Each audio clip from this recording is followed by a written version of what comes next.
I'm Chris Time Steele. Welcome to the Time Talks podcast. This music is by Awareness. I recently spoke to the scholar, activist, and revolutionary Kēhaulani Kauanui. She is Kanaka Miali, a professor of American Studies at Wesleyan University, where she teaches about history and myth, anarchism, anthropology, and international law.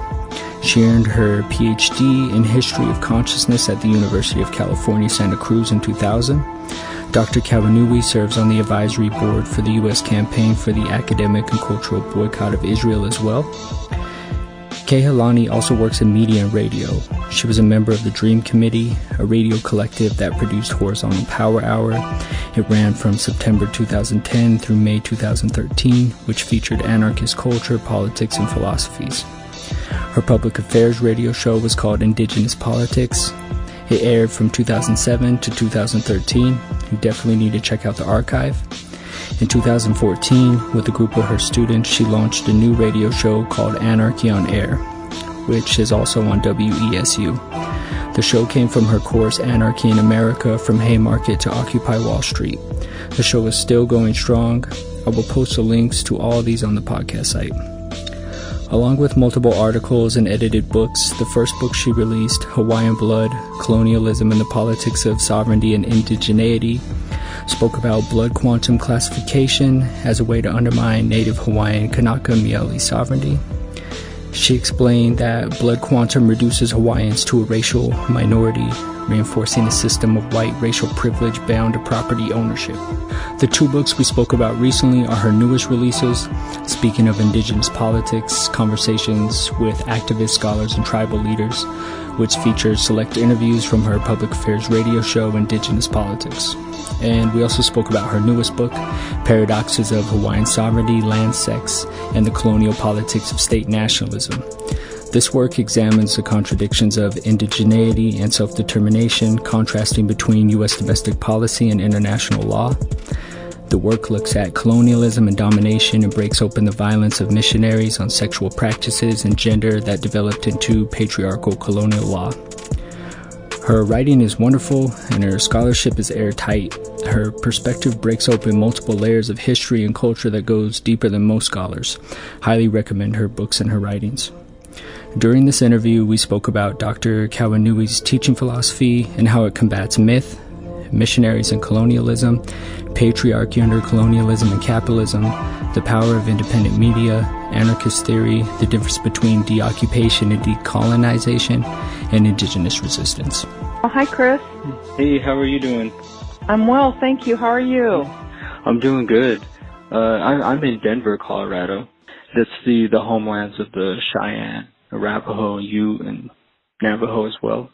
Mm-hmm. And I wanted to talk about both your books today, Speaking of Indigenous Politics and Paradoxes of Hawaiian Sovereignty. And I teach political science and history, and when I first taught about what they call in American history, the so-called few years of imperialism, the state textbook spoke about just the bayonet constitution. That's all I really had to cover with the state curriculum. And when I had first learned about Hawaii from Howard Zinn when I was younger, he didn't go very deep into it. Then I read Gerald Horne's The White Pacific. But when I found your work, it really opened my eyes, and I gave a lot of some of your articles to my students. It opened their eyes as well.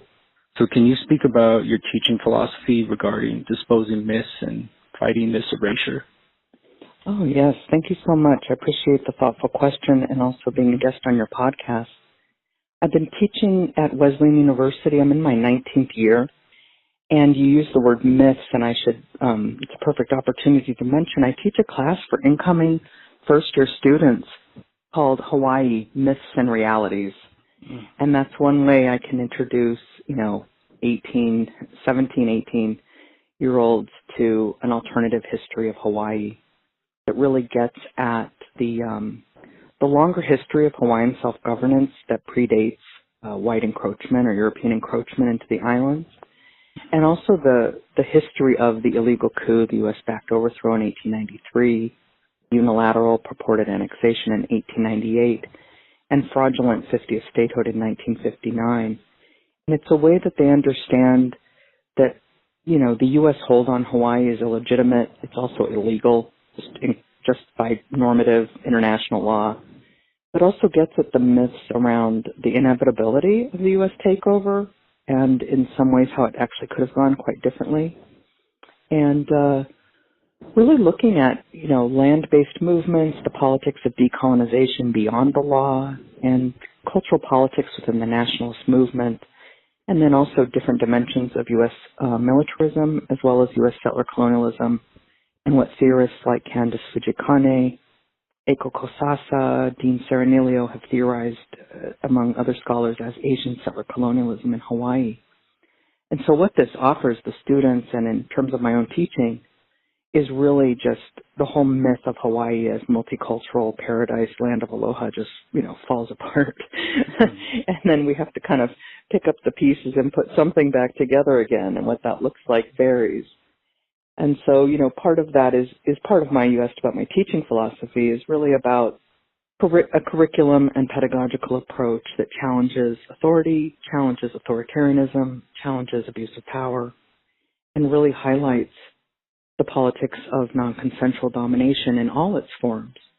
And so for me, that's linked to my courses, my other courses that relate to broader indigenous studies, critical race studies, settler colonial studies, and anarchist studies, which is another area in which I teach. And for me, these are all linked around settler colonial domination and abuse of power, abuse of trust, and thinking through alternative ways of being together, living together on this planet, surviving with an indigenous future, and thinking about, solutions that are not state-based, They're not state-based solutions. So really thinking beyond the state as the solution. And you said you teach political science and history. I'm really interested in the law, and I do a lot of writing and research on the law, but for me the law isn't the solution. It's something that I'm willing to work with as a tactic, and I want to understand it.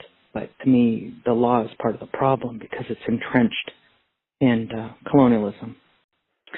Yeah, and you've spoke about how just international law as a basis is based on settler colonialism, so it's a hard starting point when talking about liberation of indigenous peoples. Right. Yes, in that way, I've learned so much from so many indigenous legal scholars who are independent scholars and activists, and I always want to lift up and acknowledge how much I've learned from Stephen Newcomb, who's a Lenape and Shawnee scholar, who's really done some incredible work on the doctrine of discovery to really show that it's based on the notion of Christian domination and the concept, and really blows apart the myth that international law is secular. And because all of U.S. federal policy on tribal nations rests on the doctrine of discovery, that all U.S. federal policy, all of it, rests on, we're looking at 15th century Christian medieval law. And so as he puts it, even the separation of church and state in this country is a farce when it comes to indigenous peoples. So the other part I would just add to that is that under international law today, we've got the 1960 Decolonization Protocols, which were brought about by member states, understanding that colonialism had to come to an end. But as I'm sure you know, those protocols were devised for franchise colonies, not indigenous people subject to settler colonialism and other forms of domination that are not modeled after the franchise colony. And so, settler colonialism isn't illegal, even to this day. The listeners out there who may be familiar with the United Nations Declaration on the Rights of Indigenous Peoples, that was passed by the General Assembly in 2007. And if you look at it, at the beginning it says indigenous peoples have the right to full self-determination. And by that right, they should be able to freely determine their political status. But by the time you get to the end of the declaration and read Article 46, it says nothing in this declaration should be construed as supporting indigenous peoples' rights in any way that would threaten the territorial or political integrity of the existing states. And so there it is, it's a declaration that makes one pronouncement at the beginning and by the end of it completely undercuts its own point. And that's the endurance of the legal and political subordination of indigenous peoples globally today in listing states' rights above the rights of peoples. And even though that first declaration had the ending part about territorial and political integrity, the four main colonial countries still voted against it initially. Isn't that That's correct? right. Mm-hmm. That's right. The United States, Canada, Australia, New Zealand, the only four independent states that voted against that declaration. Now, there were some countries that abstained and others who were simply absent. That doesn't mean every other country in the world voted for it, but it is really telling that those four Anglo-settler colonial societies still voted against it, even though it isn't international law. It's a declaration, right? It's not. They weren't voting on an international convention that would be binding, and also that you still have that Article 46 in there, and they still opposed it. It really says something. I think part of that is also linked to other parts of the Declaration that are so important, that Indigenous individuals and allies who helped work on that for decades made sure that in that Declaration there was the phrasing around Indigenous peoples having the right to prior free and informed consent over anything that happens on their traditional lands. And that, even after the passage of the UN Declaration, that has been one of the sticking points for many nation states in trying to contain the ways in which Indigenous communities are mobilizing the Declaration to try and say, hey, you haven't consulted us when you're going in to do fracking, to extract more oil, to lay out pipelines, to mine. And so, this is important. I don't want to degrade the fact that it's a declaration and not an international convention, because we know that when people mobilize around anything, you can put it into practice and make it customary law. But it shows that, Indigenous resurgence, Indigenous uprising is threatening to the existing social order in this world. Thank you for that and those details on that. I'd like to talk about missionaries and colonialism. And often missionaries come with commercial interests as well, such as the Boxer Rebellion, when missionaries were bringing kerosene lamps from Standard Oil to sell in China.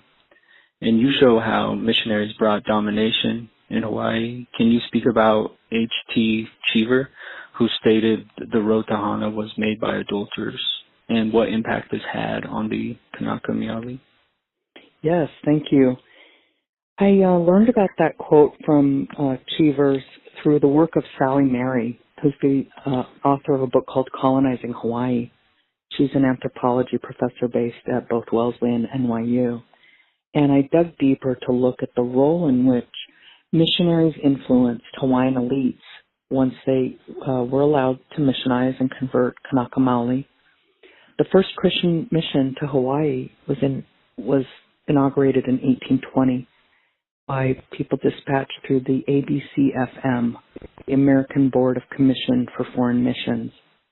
And the ABCFM dispatched from Boston, landed in the Hawaiian Islands by 1820, sought permission from Hawaiian chiefs to be there. So it gets complicated because you have them bringing in colonial notions that get entrenched in our society, but this is also under the authority of an early Hawaiian kingdom.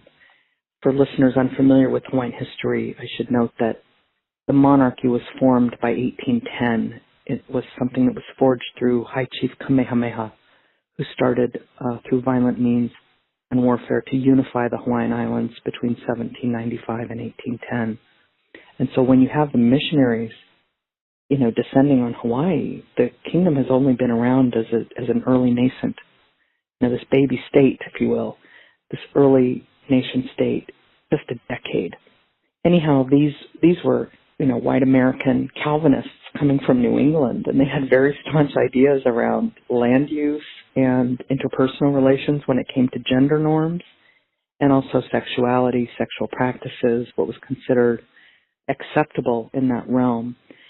And, we know from scholars that have worked on the missionary records that they were pretty horrified by what they saw in Hawaii. I mean, they came into a place where everybody had access to land, even if they were common people and not chiefs, that there was food for everybody. There was a reciprocal relationship between chiefs and the common people. So even within a hierarchically stratified society,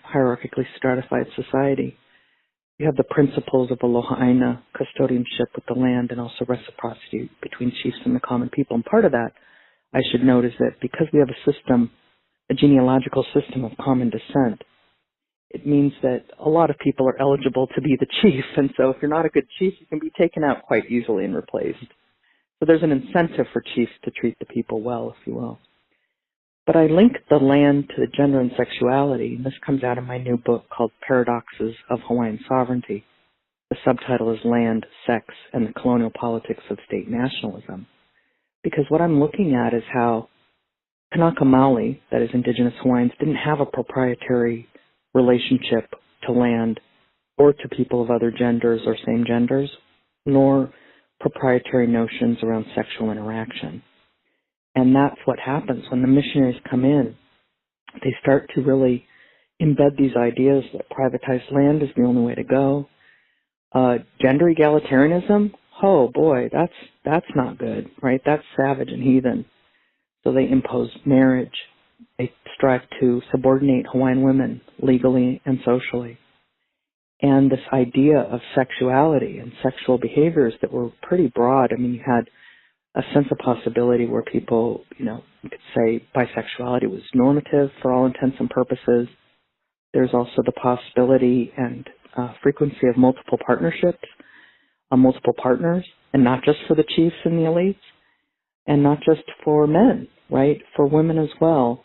I also should note that we have what we might today in 21st century lingo call a third gender, the mahu, which we're still learning about in terms of the history and the eradication of our language that has made it hard for Hawaiian language resurgence researchers to try and get at what mahu was. And there's cutting-edge work being done on that by a scholar named Jamaica Eoli Osorio, who's looking at the concept of mahu. But, gender, in terms of gender indeterminacy. So I don't want to make it all about the duality of men and women, but we do know more about men and women in the historical record so far. Point is, it's very unusual in societies, in most societies, for women to be able to have multiple partners, and that's what these missionaries were seeing. They also saw something not so common, but did exist, was for high chiefs who were siblings to procreate together in close consanguineous relationships so that they would have an offspring who's of an even higher genealogy. These practices were just abhorrent to the missionaries. Also, there's the concept of the aikane, a close intimate friendship, which typically would have included sexual intimacy, say between a chief and a younger man, typically. And they really sought out to eradicate all of this through the imposition of male-female marriage, and under the authority of the kingdom, all sexual interaction outside of male-female dyadic Christian marriage was illegal, was made illegal, and was criminalized actively. So just to wrap around to where this question started, when Cheever says the roads in Hawaii were built on adultery, this is literally about the modernization of our people being wrapped up in a colonial politics of racist modernity that saw these practices as heathen, savage, uncivilized. And in the transformation of the Hawaiian indigenous polity and society, when you have all these other possibilities that are all of a sudden criminalized, and even the notion of adultery is a farce in a society that doesn't have marriage as we think of it. Even back then, it wasn't considered a lifelong partnership. You could have an enduring relationship, don't get me wrong. But the idea is that, anything outside of this Christian male-female marriage was not just illegal on the books, but was actually criminalized actively. And so you have the link between the criminalization of our sexuality to our forced labor.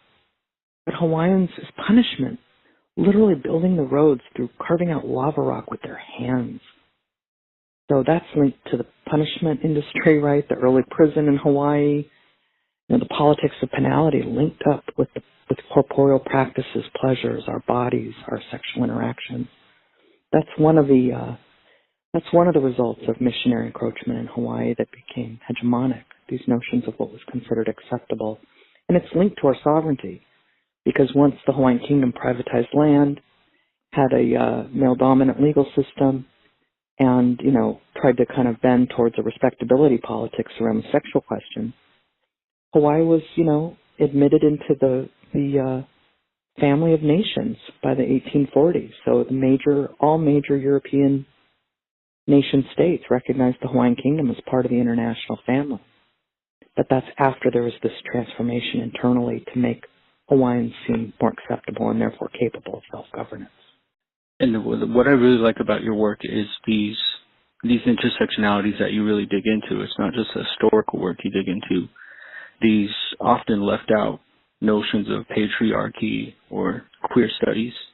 Mm-hmm. And I was wondering if you could speak more on patriarchy under colonialism and capitalism, imperialism. You spoke about these legal changes that came about. I believe you mentioned in 1823 they adopted the Ten Commandments as the basis for the law of the nation. Mm-hmm. And also, as you said, they Christianized these sexual laws, subordinated women, and the patriarchal property of women in marriage as well. Mm-hmm. Right. And so thinking about our genealogical system, when I mentioned that so many people, in terms of our kinship, in terms of having high genealogy and have the potential to be tapped as chiefs, part of that has to do with the fact that we have a bilateral genealogical system of reckoning identity. So you can be Hawaiian or Kanaka Maoli through the mother's line and or the father's line. It's you get your genealogy wherever you've got it. And so you have women, both common women and chiefly women, who have agency. We know this through the work of Native Hawaiian scholars Lili Kala Kamaelehiva, who has done her historical research using Hawaiian language sources because she learned Hawaiian language as an adult. This is huge. Same with Noe Silva, who's a scholar who works on Hawaiian language-based research. I mean, this is an amazing feat given the illegality of teaching Hawaiian languages. The connection cut out here. Dr. Kauanui was explaining that it was illegal to teach the Hawaiian language as a medium of instruction. So what that meant was you have Hawaiian women who had incredible agency and autonomy in relation to the collective and over their sexual selves, as it were. But when you have the missionary position, you have the introduction of the patriline. So all of a sudden, when Hawaiians become Christianized, they're taking a Christian first name, and then their Hawaiian name or some variation of it becomes their, quote, last name or surname, right? And then with marriage, you have the imposition of coverture. So Hawaiian women who marry lose their civil status and take on the name of their husband, and then their offspring then carry that new patriline or that new name that has become the surname. And you can see this in just such a short time. I mean, if the missionaries have only come over in the 1820s, you've got the imposition of marriage slowly taking root, first by oral law promulgated by Queen Ka'ahumanu, and then entrenched in the codified written laws. You have, just by the mid-19th century, a transformation, at least legally. I don't want to say that was a done deal socially. We still have respect for Hawaiian women's power in the everyday. And I think this accounts for, in large part, for why Hawaiian women are so prominent in our nationalist movement and political sovereignty projects. However, I think it's undeniable to say that this wasn't a blow in the mid-19th century, that by the 1840s and 50s you have this imposition. And so part of the work that I've done is to really look at that. You mentioned this in relation to patriarchy, queer studies, and also capitalism. We know that marriage is a vehicle. It's related to property, and property is core to capitalism. This is not unrelated to the privatization of land. Of course, the missionaries want the land privatized. That's how they get themselves some, right?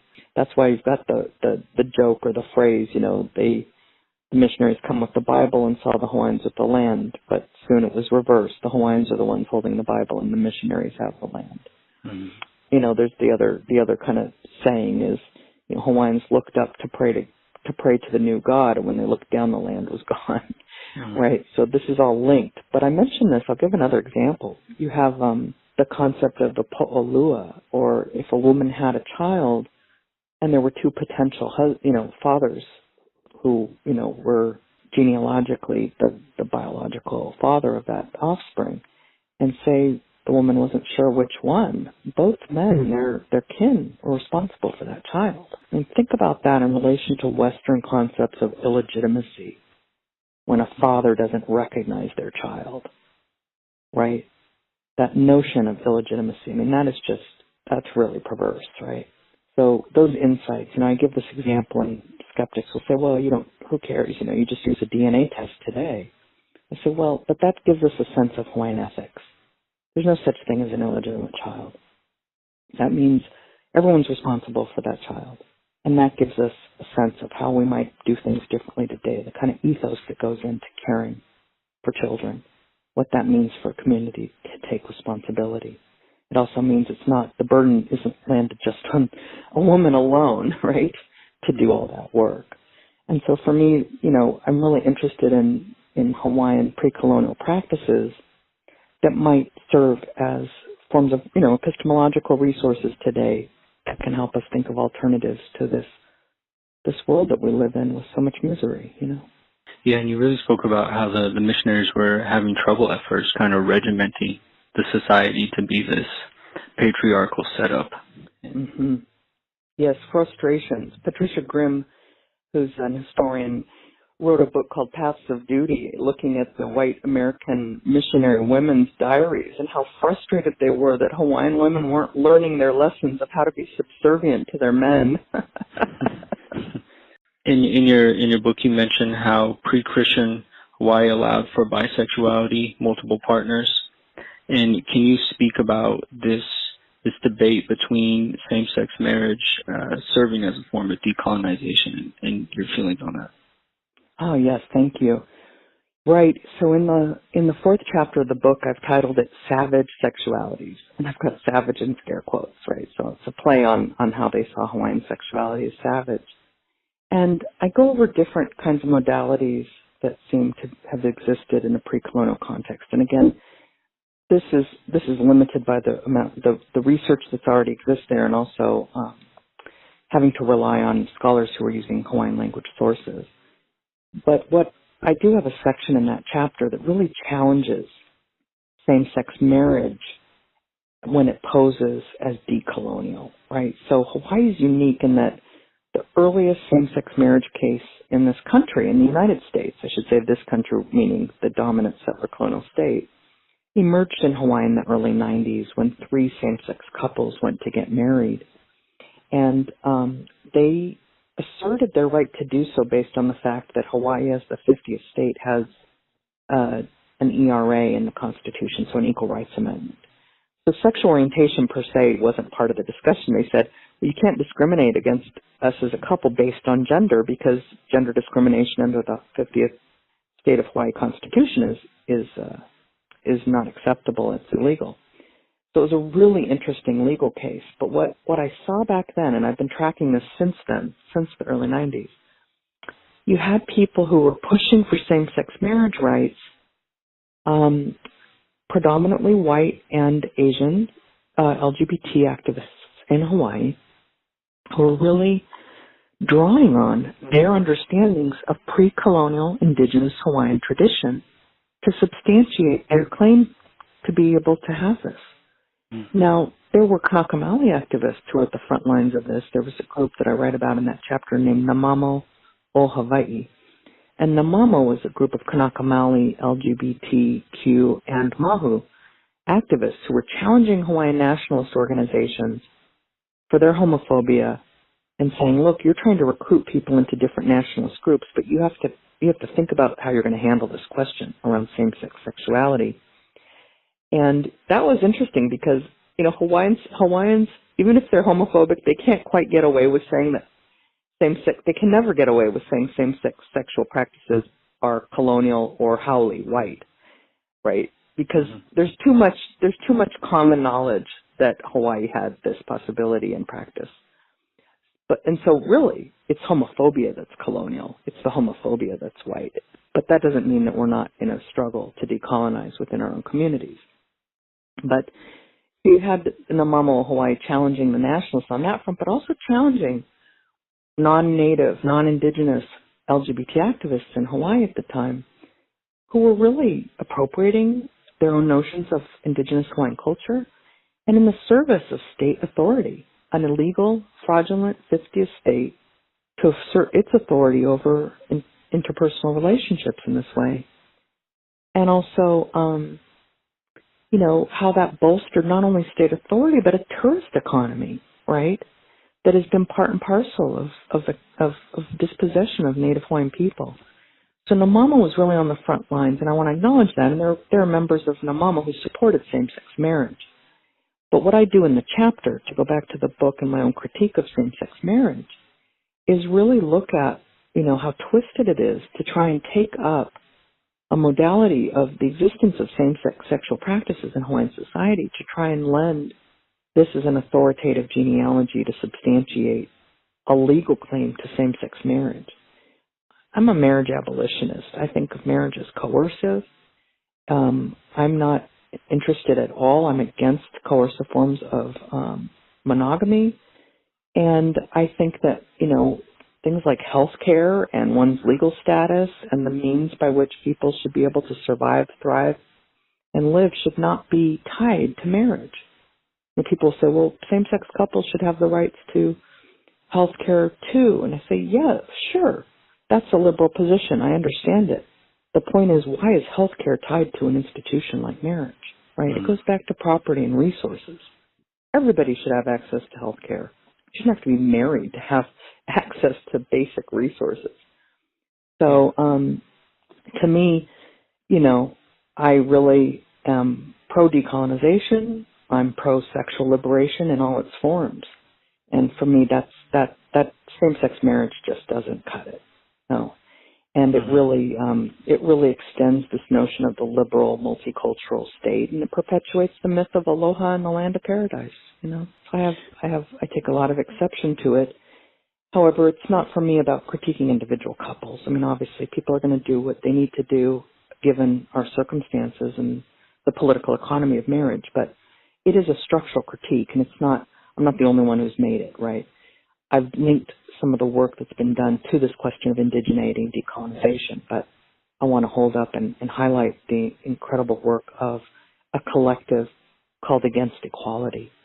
And they've done so much of this work to really look at the ways in which marriage as a LGBT political goal in the United States has been linked to, military participation and also the prison-industrial complex through the proliferation of hate crimes. And they challenge this as what they call the Holy Trinity, in talking about how this just furthers, the oppressive role of the state in our lives. And they're the ones that have the logo that's the greater than equal. Yes. And haven't they critiqued the Human Rights Campaign as well?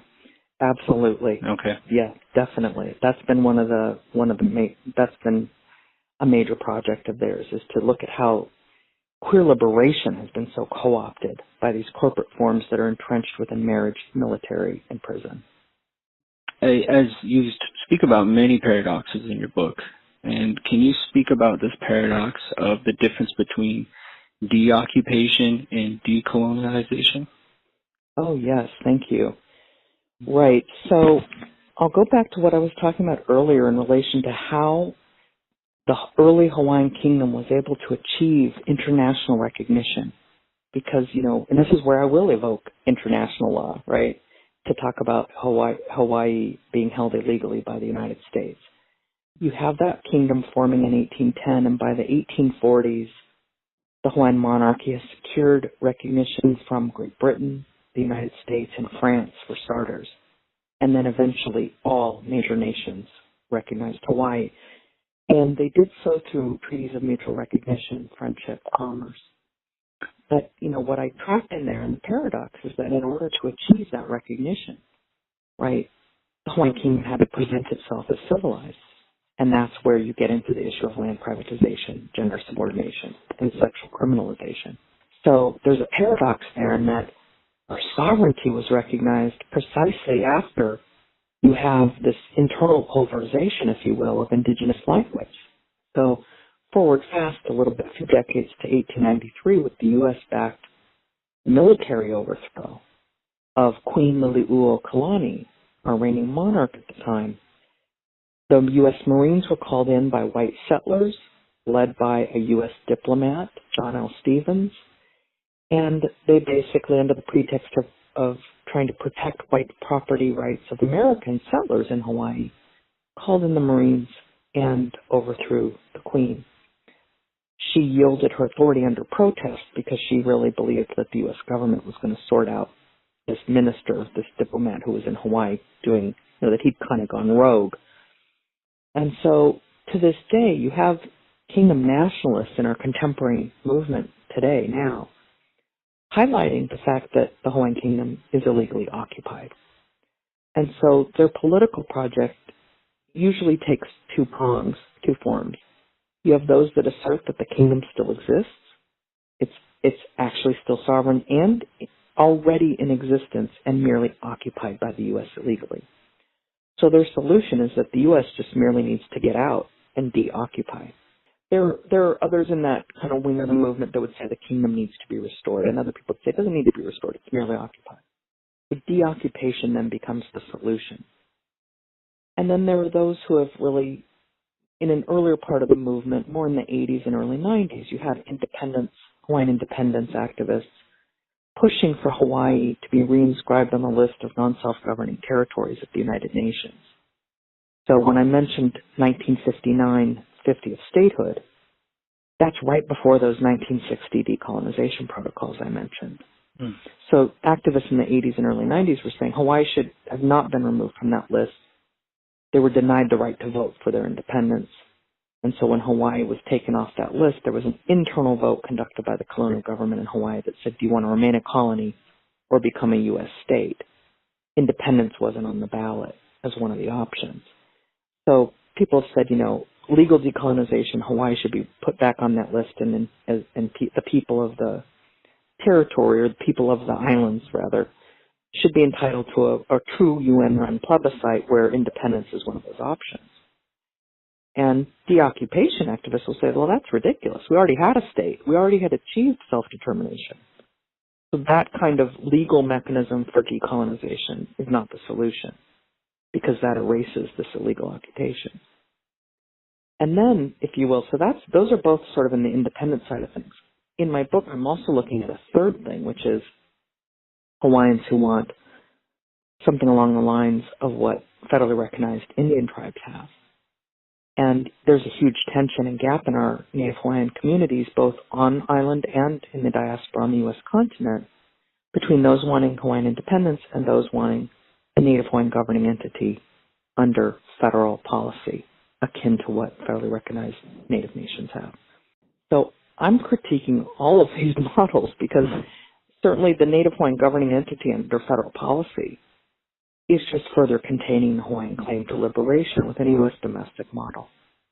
And we know from the way that the U.S. has abused its power and trust relationship vis-a-vis Alaskan Natives as well as American Indians in the lower 48 states, that this is an abusive relationship where the U.S. government asserts plenary power over indigenous peoples. I can't abide by that. But I also think that a very narrow legal definition of decolonization isn't where it's at either. And yet I do agree with the deoccupation activists in that I agree that the U.S. is illegally occupied. Hawaii is illegally occupied by the United States. However, I don't think deoccupation as a solution will suffice. And that's because of something that I bring to this, and this links back to the missionaries, settler colonialism. I look at Patrick Wolf's theory of settler colonialism. He wasn't the first person to theorize settler colonialism, but he's the first person who actually theorized it as a structural condition across different geographies to give us a theory of how settler colonialism works systematically. There are earlier theorists that the category or the concept emerges from Palestine, from what I can tell, from the 1960s, and it was also used in Hawaii as early as the early 1990s by Haunani K. Trask to highlight settler colonialism as a structure, and that's why she was able to say, this means that non-white people in Hawaii have to also be attentive to this, because you can be part of this project if it's structure, and that means everybody's implicated, maybe to different degrees. So she theorized, the role of settlers of color in oppressing Hawaiians. But I mention this because Patrick Wolf's theory really talks about the hallmark of settler colonialism as distinct from, say, franchise colonialism, which I mentioned earlier in our interview here, is that settler colonialism's core mode is to eliminate the native and expropriate the land. And it's because it's a land-centered project, you've got to eliminate the native. because settler colonialism is all about a bid for permanent settlement over land that people already hold and govern. And so when you have settler colonialism, you have a demographic problem. You've got settlers wanting to flood and take as much land as possible with the least number of natives on it. And that can be, how do you eliminate the native? Well, it can be through mass homicide, genocide proper, but it can also be through other forms of what Wolf would call structural genocide that might not entail mass killing, like blood quantum policy or forced assimilation. So, the U.S. government defines a Native Hawaiian to this day as someone who has and can prove 50% Hawaiian blood quantum. That's a form of structural genocide. That's about our statistical elimination. So when you have settler colonialism entrenched, that recreates a whole society. Native Hawaiians are less than 20% of the population in the Hawaiian Islands today, and that's using the most open, porous definition of anybody with Kanaka Maoli ancestry who self-identify. So you have a lot of Hawaiian diaspora because of the economic outmigration tied to, again, land. Hawaii is a very expensive place to live. Kanaka Maoli can barely afford to live in our own homeland. So to me, deoccupation won't cut it because you can change who's heading the government. But what are you going to do with the social world that's been recreated? Mm-hmm. And Patrick Wolf put it very succinctly. He said, settler colonialism is impervious to regime change. That doesn't mean that we're not illegally occupied, but that also means that regime change isn't going to change that demographic. It means that decolonization beyond the narrow legal mode, right? I don't mean it in that international law way. I mean actual decolonization socially. That means we need to restructure our entire society. That doesn't mean just some, very narrow legal law or militaristic analysis of an occupation. It means we need to think about restructuring society, and that's about redistribution of resources. That's about returning Hawaiian lands to the Hawaiian people. And so I really, look at that paradox of Hawaiian sovereignty of, we've got a bulletproof claim to Hawaiian independence for that kingdom to still exist. But what does it mean if we're not lifting up the indigenous lifeways and the ways of our ancestors that are actually more ethical ways of being and living, right? That are not premised on proprietary relationships, that are not premised on exploitation, that are not premised on capitalist values of extraction, right? That means, that doesn't mean Hawaiian society was perfect or that I'm trying to romanticize it or go back to some fantasy of a primordial Hawaiian condition. But if we think about what practices looked good and might be retooled for the 21st century, that's about really rethinking. That's about a decolonial mode for an indigenous futurity. Thank you for breaking those down so well. And I guess with sticking on that topic, I was wondering if you could speak on your relationship with anarchism. It's a lens I see in your writing a lot. And you speak of colonial domination.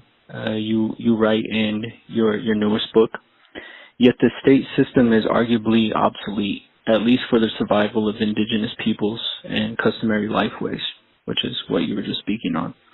And this is really where I see Marxists and anarchists differ. They really say you don't so much need the state, or you need a horizontally organized state. Can you speak on this? Yes, thank you so much.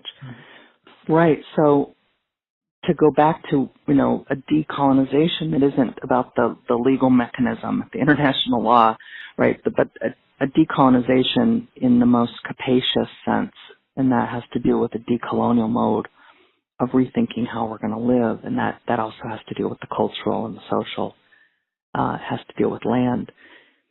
That the state cannot be the solution. The state is part of the problem.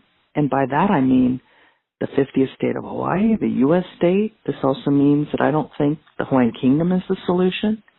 That's a state solution, right?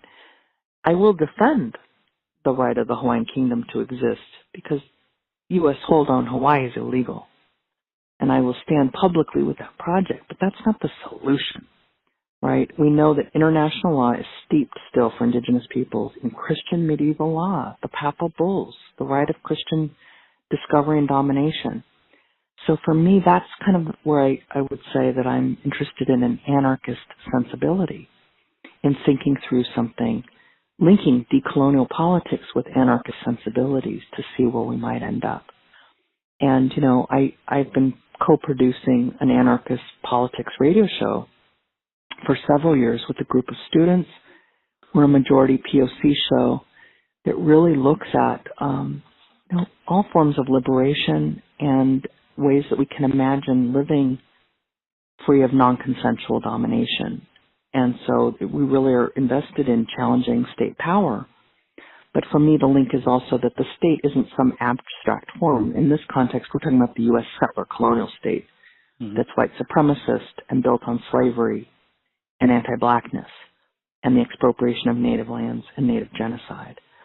And so, the state system is part of the problem. It's not the solution, even though I will tactically highlight, the sovereignty of the Hawaiian kingdom. Again, that's the paradox of Hawaiian sovereignty, or one of them, right? How to uphold that international claim and use it as leverage politically for mobilization. But that's not the end goal. That's the starting point, right?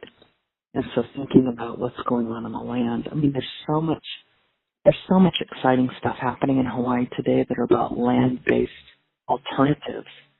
And I want to mention a brand new book by an incredible scholar named Dean Itsuji Serenilio. He's one of the scholars I mentioned earlier who's theorized Asian settler colonialism in Hawaii. Brand new book, hot off the press just last week. It's called Unsustainable Empire, Alternative Histories of Hawaii Statehood. Okay. And it's not just alternative histories. By the end of it, he's really thinking through alternative modalities that are not about, that are alternatives to the settler colonial state. And when he's looking at that, he's drawing on the land-based movements that are led by Kanaka Maoli. In our islands, we have all these land-based resurgence projects where people are restoring watersheds, growing taro, or what we call kalo. So restoring the taro beds for food, to be able to feed people, to be able to live on the island without importing all the food. What does it mean to clean up the water? When you've got rampant U.S. militarism and toxic pollution and tourism and the water being diverted over to Waikiki so people can have their toilets flushed in those hotels. So again, I'm not interested in anarchism in that kind of doctrinaire, capital A, kind of strict way. I mean it as an orientation, as a sensibility. I think that that's what's happening on the islands, and it's indigenous-centered and indigenous-led, but it's inclusive. It's not indigenous only. I see a lot of non-Hawaiians working right there. And that goes back to the Hawaiian ethos. It's about feeding the people, bringing the people together. But you can't do that if you don't have access to water and land. And so there's amazing work going on in Hawaii. I might also take this as an opportunity to highlight a definition that I use in the classroom when I teach my Anarchy in America course. Yeah. I look at, there's a lot of definitions of anarchism and anarchy, of course, but I find that this one really kind of cuts to the core. Noam Chomsky, I believe you've co-published with before, yes? Yeah. Mm-hmm. Noam Chomsky, as you probably know, talks about anarchism as an approach that we take up when we ask people asserting power to account for that power. And he says that the onus is on the person exercising the power to account for it, that the burden is on them to justify it. And if they can't, they're probably abusing it, right? And then you got to find an alternative to that.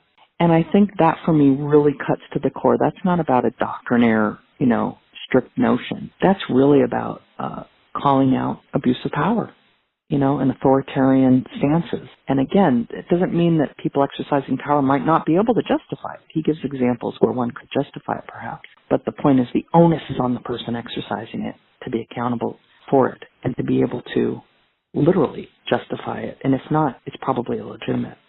And then it's our responsibility to stop that, and to find another way. And yeah, I think that's a really good way to approach it, because otherwise you get into these really non-productive sectarian discussions of people defending their cults or their dogmas, and right. seeing little a anarchism as a set of ideals is so helpful and so important. Right. And your radio show was called Anarchy on Air. It still is. We're still on air. Yep. Yeah. We've got you Anarchy did one on about Air. Mark Bray's new book, right? Yes. That was produced by Marshall Honig, who interviewed two of the authors that put that together. And that show has been on air since 2014. We have an audio archive If people want to check it out, you can Google Anarchy on Air, WESU. The WESU is important because that's the call letters for the station that we produce out of. If you don't put in WESU and you just type in Anarchy on Air, you're likely to get a heavy metal show out of Perth, Australia. Which might interest you, but that's not our show. But prior to that, worked on a different anarchist show with a different group of students called Horizontal Power Hour. And that was from 2010 to 2013. And we've got over 50 shows online. So if you also want to check out that archive, Horizontal Power Hour, we have a really robust audio archive of past programs that are still totally salient and worthwhile and relevant. But Anarchy on Air is still going strong. We take a breather over the summer because we basically work by the semesters because it's majority students. It's students and me. And so yeah, our last show for the season aired in early December, and we'll be on hiatus until February, and we'll go from February to May, take a breather for summer. So people can definitely check out our work. We do, interview-based work for activists, scholars, cultural workers. Sometimes we air talks. It's really exciting. I would like to talk about, because your other radio show that you did for 7 years was speaking of Indigenous politics. And yes. Can you speak about the importance of independent media, radio, podcasts, and also how these conversations brought out different content opposed to conferences or academic work? Oh, yeah. Thank you. So, yes, I was a solo producer and solo host of the public affairs show called Indigenous Politics from Native New England and Beyond. And that was also something I produced through the studios of WESU, and that, for listeners, is in Middletown, Connecticut. And we have a really great station attached to Wesleyan University that's unique. We're a hybrid station of sorts. Most university and college stations are strictly for student DJs. But WESU has strong community listener support and is only partially funded by the university administration. So we rely a great deal on pledge drives and community support for financial survival. And also, frankly, the majority, I think we're at a 60-40 ratio of community member DJs with about 40% being student DJs. And when I was doing that show, the other unique thing about WESU is we're a Pacifica radio affiliate, and so that was one way that the Indigenous Politics radio show eventually became syndicated across 11 states on a dozen or more stations at different times. And so I really learned at that point the possibilities of independent media and what that means to not be beholden to any kind of corporate ties. I mean, certainly we have to still abide by FCC guidelines, right? We're not allowed to drop the F-bomb on air and such, or, put out extreme, any calls to action. But that doesn't mean that we can't be informing our listeners. I'm no journalist, that's an advocacy show that's pro-sovereignty, pro-Indigenous uprising, highlighting Indigenous agency and all the projects around decolonial modes of resistance and cultural production, you name it. And so to me, that was really exciting and really different from even what was interesting to me, just as a side note, and I wonder if you find this with your podcast, is that people would talk about the radio show as though it was a podcast. And I'd say, well, no, it's not a podcast, but it's online. Well, I have my audio archive online, but it's actually aired on air. But even podcasts, I'd say, this is the beauty of the technology is you really can do a podcast. It doesn't have to go out on air, right? Mm-hmm. So those are two different things, but it also means that we can be advancing our work in all these different ways. I mean, this turns the kind of idea of digital humanities on its head, right? But I really appreciate that. And also, though, I found it very curious. Some people thought that they think, some of my colleagues, for example, conflate or confuse independent media with public radio. And I'd say, no, this isn't like NPR. NPR is corporate funded and it's tied to federal. It's federal. Sure, it doesn't have much federal funding. We know that because the budgets have been slashed. But there's definitely a different criteria. You can barely say the word Palestine on NPR, That's really different than, a radio producer saying, we need to really think about Palestine, liberation of Palestine, the decolonization of Palestine in relation to the rest of the indigenous world. Yeah. Well, I guess digging more into your radio show, that was based on your Speaking of Indigenous Politics book. Can you speak about Kanaka Miali and Native American intersectionalities, which I saw come up a lot on your show? Now, many of these movements are women-led, such as I Don't Know More, and I also found it interesting that water in the Hawaiian language is it way? You know, it looks like it would be pronounced that way because it's W-A-I. But the W in Hawaiian in this context is like a V, so we'd say vai. Okay, vai. Thank you. I apologize for my pronunciation. No problem. No, not at all. And when I was reading this, I noticed that wealth in Hawaiian is vai. Yes. I saw parallels with this and the water is life with Standing Rock. Mm-hmm. If you could kind of speak on these topics. Beautiful, yeah. I mean, for me, that goes back to what you said earlier about anarchism. You said it's not about sectarian politics if we think about the principles, right? Those core values. Mm-hmm. And I think for me, I mean, thinking about vai in Hawaii and then accentuating vai is wealth. That's not a capitalist notion of wealth. That's not about exploitation and hoarding, tender. That's about understanding our relationship to water. Water is life, and that's Minwakoni for Lakota. Mm-hmm. And I think, you're going to be hard-pressed to find any indigenous people that's not going to understand the importance of water for survival and water, some version or mode of water as life.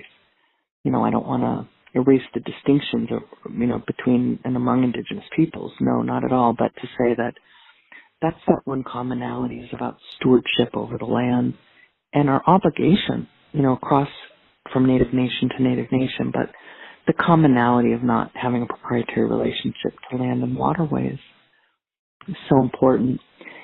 The other thing, though, around this intersection between Kanaka Maoli and let's say, indigenous peoples subject to U.S. authority on the continent, say, people we would usually refer to as Native Americans, to kind of generalize. One of the things that's been problematic is that because the federal recognition movement that I mentioned earlier for Native Hawaiian governing entity under U.S. federal policy, it's been largely driven by state officials. It did not emerge from the grassroots. Now, Hawaiians from the grassroots wanted that model in the 80s. And then Senator Akaka and Senator Inouye back then, Akaka later, they were opposed to it. It was only later when the political landscape changed, they started driving this as a solution to the so-called Hawaiian problem. And Hawaiians, by and large, reject that model. I did say our community is deeply divided. We don't have the hard data, so to speak, on what the numbers are between them, but anyone who looked at the video footage of the U.S. Department of the Interior going to Hawaii and holding hearings on this issue in 2014 can see from the videos that over 95% of the people that spoke publicly condemned this as a model that they would support. And that has been complicated to talk about because that's the model, by and large, that tribal nations have been, coerced into having at all, and it's a limited form of self-governance. We know that there are hundreds of Native nations who have fought for federal recognition and been denied. I also, though, want to acknowledge that even with federally recognized tribal nations, you have people internal to those nations who contest their own governments and understand that, this is still structured by the U.S. federal policy. But it doesn't mean that Native nations aren't making the most of it. And I also want to acknowledge that there's dissent within those Native nations on what those governments are doing internally. That said, Hawaiians rejecting federal recognition have sometimes couched that dissent, their own dissent against that model in ways that sound chauvinistic against Native Americans. And I've been very critical of that in terms of critical of my comrades who have couched it in those terms without having an understanding of the structural limits that are put on indigenous peoples in the lower 48 states and in the Alaskan Native context as well. And to really understand that the issue isn't, again, the problem isn't indigeneity. The problem is the violent settler colonial state. Mm-hmm. And so, we really, really need to acknowledge and honor our indigenous comrades, subject to this violent governance, the same state, right? It's the U.S. military here and there, but meaning that we have a long history of meaningful solidarity between and among Native Hawaiians, Kanakamali, and Indigenous peoples, not just in North America, but all over the globe. And that's really, really important and needs to be honored and acknowledged and not erased, defaced, or degraded in the quest to, distance our legal claims from this model that's being state-driven or driven by state officials. And I wanted my last question is, if you have time, I want to be mindful of your time. Was to extending that solidarity, if you could speak on the parallels between Hawaii liberation and Palestine. Oh, thank you so much. Yes, I've been working on a book of political essays that examine the indigenous politics of BDS activism from a U.S. base. So BDS, boycott, divestment, and sanctions, targeting the Israeli state. And one of the essays in that book that I'm working on now is about Hawaii and Palestine in a comparative frame. And there's so many ways to look at it, but one of the approaches that I've taken is to really actually look at international law. You've got these two distinct cases that are both about an illegal occupation, but the illegal occupation in both contexts is only part of the story, right? So if we look at Israel and the occupied Palestinian territories, that doesn't touch or get at 48 Israel, right? The boundaries of Israel proper as a settler colonial project, right? So that's about settler colonialism and occupation. So again, they're not mutually exclusive. And then, of course, with the Israeli state, we know that apartheid law has been fully entrenched and codified and consolidated. So, if you're teasing out, there's colonialism in that context of different forms. There's the British mandate colonialism, there's Israeli settler colonialism, then you've got occupation, then you've got apartheid. Those are three different systems of domination. In Hawaii, we're looking at settler colonialism, and then we have that other colonialism of when Hawaii was held as a colonial territory under the United Nations. And you've got the settler colonialism.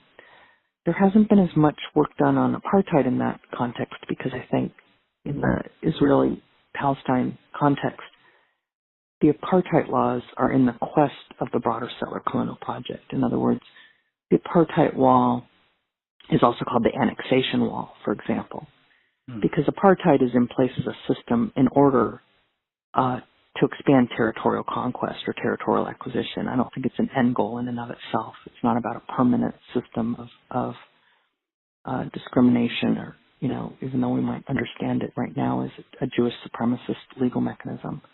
In Hawaii, so in other words, I see the occupation, I guess I'd put it this way, I see the occupation, Israel's occupation of Gaza, East Jerusalem, and the West Bank is part of a settler colonial project. That occupation is a way, again, to expand the Israeli state. Just like I really do, in structural terms, see the occupation of Hawaii as part of a broader settler colonial project of the U.S. over Hawaii. And that means regime change alone, again, isn't going to cut it. So people can say, end the occupation when they're talking about the West Bank or Gaza or Jerusalem. But ending the occupation doesn't come close to challenging the Zionist state with regard to, say, 48 Israel, right? What do you do with all the history of Nakba expulsion of Palestinians, the right of return to their lands, their villages? So, putting Hawaii and Palestine in comparative perspective has enabled me to think about the different ways that the militarism works there and also the ways that the U.S. and Israel both see themselves as exceptional, but also how, on the other side of it, Hawaiian nationalists sometimes see the Hawaii case as exceptional, right? That we've got this distinct legal genealogy. And I know that there are people within the Palestine Liberation Movement who always say, we can't exceptionalize Palestine either. We understand it as settler colonial. We can see the structural resemblances. That needn't erase the deep differences, not by any stretch, right?